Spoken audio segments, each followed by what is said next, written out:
Assalamu alaikum warahmatullah.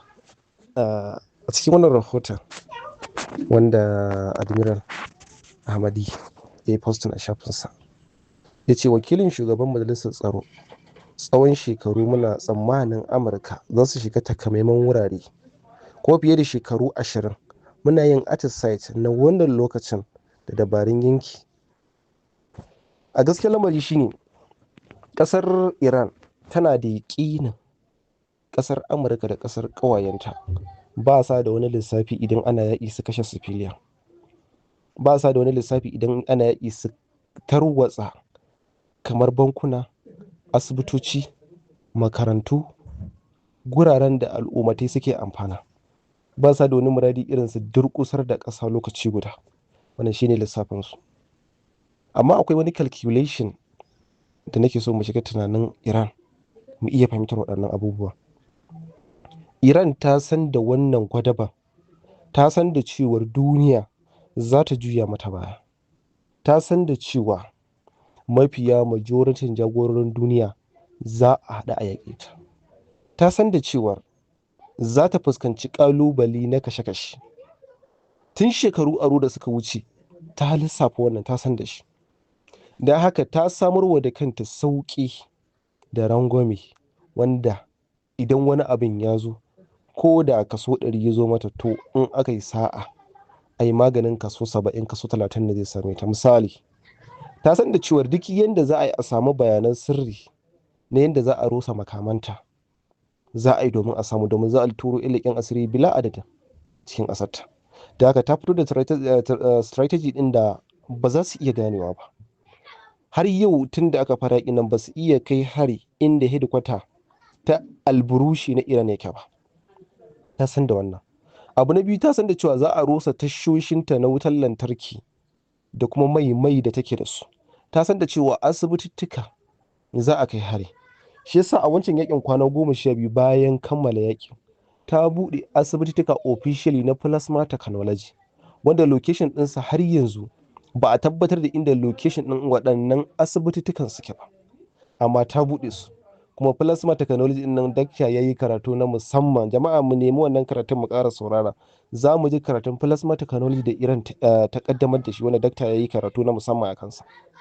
Ta buɗe daga asibitin sun kai ko ƙwaya 7 ne, I think, idan ba na manta ba, ko ƙwaya 7 ko kuma 13 ta buɗe waɗannan asibitittuka gurare daban-daban, wanda ta san za a kai mata hari kan asibitituka, ta san za a kai mata hari makarantu, ta san za a kai mata hari dukkan wasu ababe na more rayuwa na fararen hula.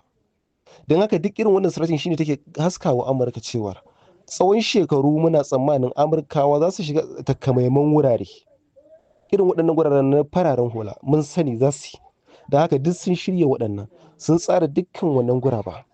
Idan babu kaza to suna da second planner. Idan an rusa asibiti, akwai asibitin da ɓoyayye ne wanda ya mafi wannan asibitin da Amurka suka rusa.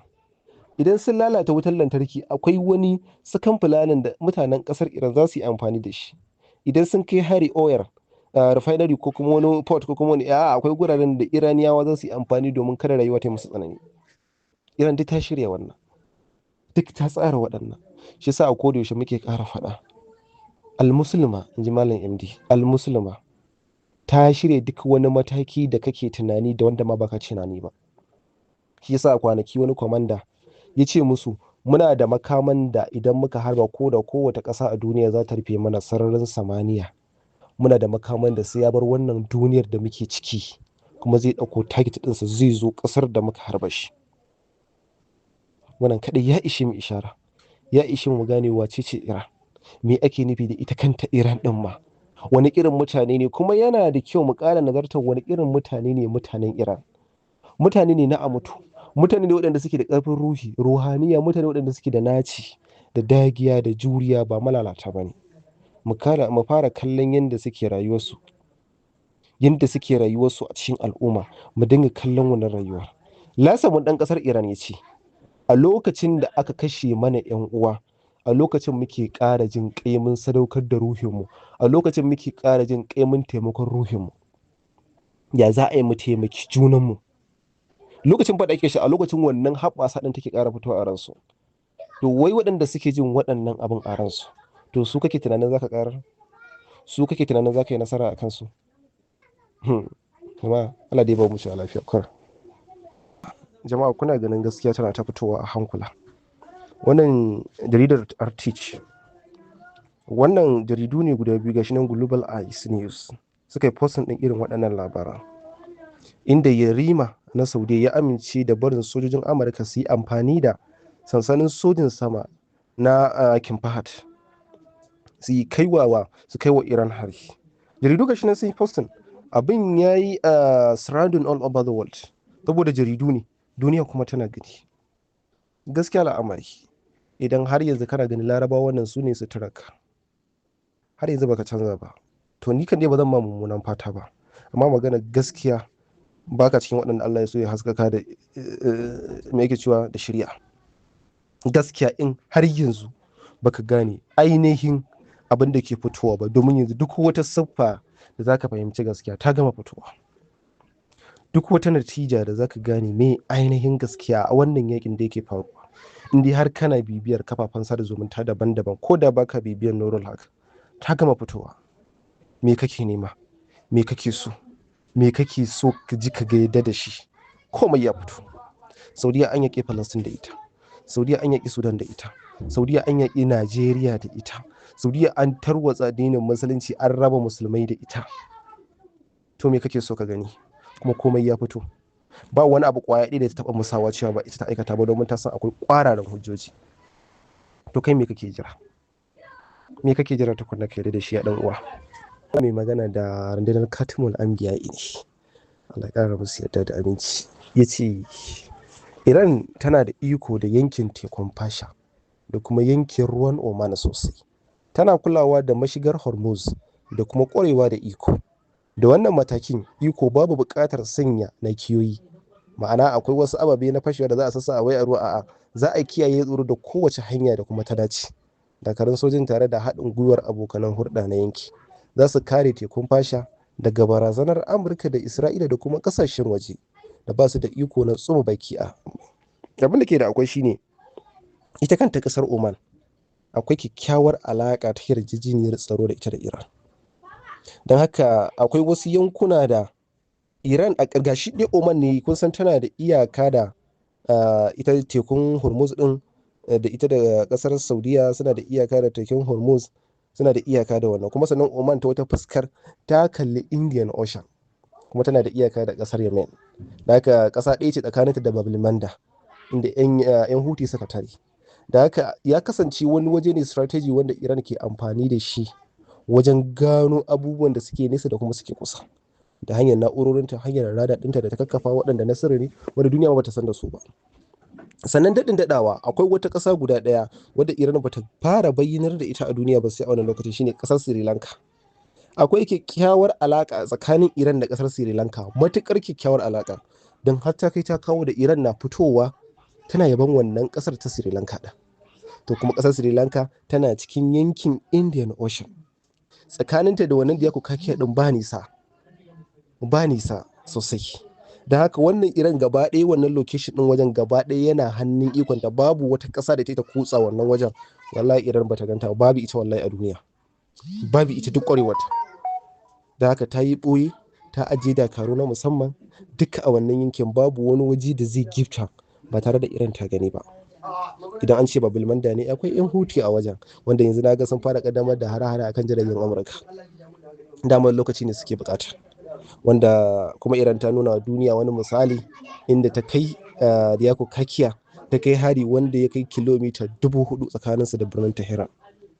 To ballantana kuma yankin Hormuz. Saudiya ba ta da air defense system da za ta yi intercepting din mai zaɗin da Iran za ta harbo zuwa cikin Riyadh. Dan insha Allah Riyadh sai ta shafi. Najd ba inda kafan shi din ya fito ba, insha Allah sai ta shafi. Insha Allah sai an shafi wannan garin. Da amincin Allah da yardar Ubangiji. Fasikancin duniya, iskancin duniya, yiwa addinin musulunci kutse, duk an tsara shi a waɗannan biranen da birnin Tel Aviv ne. To da haka Isra'ila makaman Iran na fasa shi yana shiga. To ballantana kuma Saudiya, wanda su da kansu sun fito sun ce sun fahimta Amurka ta fara warewa, ta ware wata ce tana ba ta kariya, ta manta da kasashen Larabawa. to amma har yanzu hakan bai sai su ishara ba, saboda me sun zalunci duniya. Allah ba zai taɓa fahimtar da su gaskiya ba har sai Allah ya halakar da su, saboda azzalumai ne, sun zalunci duniya, dole sai Allah ya kama su. To alhamdulillah, a jiya da daddare ya zamo dare ne na bala'i da masifa ga Yahudawa da ƙasar Isra'ila. Babban birnin ƙasar Isra'ila ya anshi wasu mizayil na ƙasar Iran, wanda mizayil ɗin nan guda biyu sun yi ɓannar da har safiyar yau wajajen da suka daka ba ma su gama ci da wuta balle a shiga a kwaso mushi. Labarin da yake kamar yadda muka kara watanni sun tsananta kame yanzu. Duk wani hari da aka kai, in aka kama ka ɗauka ka yaɗa wa duniya, to fa kana cikin hukuba mai tsanani. Mafi karanci shine wasu shekaru da zaka yi a kulle ba tara da beli ba, kawai zaka je gidan kurkuku akalla mafi karanci shekara 5. To wannan yasa hotunan da bidiyo suke karanta sai in su suka ɗauka suka yaɗa wa duniya. To sun dan ɗauko mana kaɗan daga irin ɓannar da waɗannan makamai suka yi musu, musamman wannan gidan jarida na channel 12 da babban gidan jarida na ƙasar Isra'ila da ke yaɗa labarai ya ka irin wannan ɓanna, wadda har zuwa safiya yau wutan ma ba a gama kashewa ba ta irin bala'in makamin da ya soka. Makami ne wanda ake magana cewa yana da nauyi na kilogiram 1000 shi ya sauka. Ga kuwa dole ya fashe, in ya fashe a waje dole zai fantsama kuma zai tashi wuta. Mu duba irin wani rami da yake har ƙarƙashin ƙasar yake bin su. To wannan makami wanda jiya Iran ta fara amfani da shi, wanda guda biyu sun sauka kuma dukkan eriyoyin har zuwa yau ba a gama kashe wutar ba ma balle a fara zakulo mushen da suke wannan waje. Fatan mu shine Allah ya ci gaba da bamu nasara akan wa'annan azzaluman duniya.